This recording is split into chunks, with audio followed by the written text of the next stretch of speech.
Walang papantay sa pag-ibig na mayroon ang pamilya tulad ng isang tattoo artist sa Parañaque na ibinubuhos ngayon ang kinikita niya para sa pagpapagamot sa kapatid na mayroong cancer. Para bigyan ng mukha ang balita, Mobile Journal Yeda Pascual.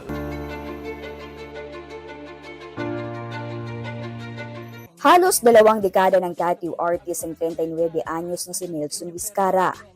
Marami na siyang napatunayan sa tattoo industry. Kaya naman ito na ang naging kanyang pangunahing hanap buhay. At itong husay at talento rin na ito ang ginagamit niya upang matustusan ang gamutan ng kanyang bunsong kapatid na si Redentor Vizcara, 34. Si Redentor, na-diagnose na may lymphoma.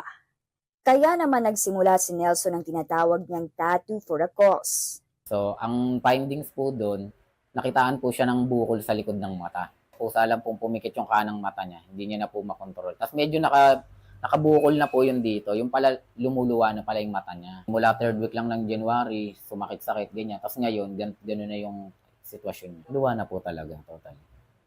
Paliwanag ng doktor sa kanila, sa paranasal sinuses nagsimula ang bukol ni Redentor. Duda ni Nelson, marahil ito ang dahilan kung kaya't hindi nawawalan ng sipon ng kapatid. Ngayon po, talagang na siya, medyo ang hirap na po tingnan. Kasi masakit po talaga dahil yung lagay niya po ngayon, bulag na yung dalawang mata niya. Una po, kanan lang. After a week, yung kaliwa, nabulag na rin po agad. Naharangan daw po ng bukol dahil malaki na daw po. Sobrang active daw po yung tumor or bukol niya sa ulo. Kaya nawala na rin po yung paningin niya. Tapos isa pa po, pati po paghinga niya, barado na. Sa bibig na lang siya nahinga. Dahil sa hirap ng sitwasyon, nagkaroon ng depression si Redentor.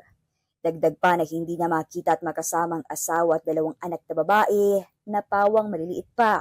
Kaya ang kanyang pamilya, tulungan sa pag-aalaga at pagpapalakas ng loob niya. Kinakaya na lang para sa kanya. Kasi pag di kami naging matibay, baka mauna siyang maging mahina eh. Kaya kailangan magpapanggap ka talaga na matibay. Tinapat ng pamilya na hindi maaaring operahan si Redentor dahil masyadong masela ng kanyang kondisyon. Sa ngayon, kinakailangan niya munang sumailalim sa chemotherapy at radiation. Talagang hindi po pala biro yung gastos pag sinabing cancer po yung kalaban. Sa mga tattoo collector, tattoo clients, baka po meron pong gustong magpatato. Pagkatiwalaan niyo po ako na gawin ko po yung dream tattoo ninyo para po yan lahat sa kapatid ko. Para po ma-survive po yung buhay niya. Ako po si Mobile Journal Yeda Pascual, nagpapaalala na ang bawat may karamdaman ay kailangan din ng kalinga.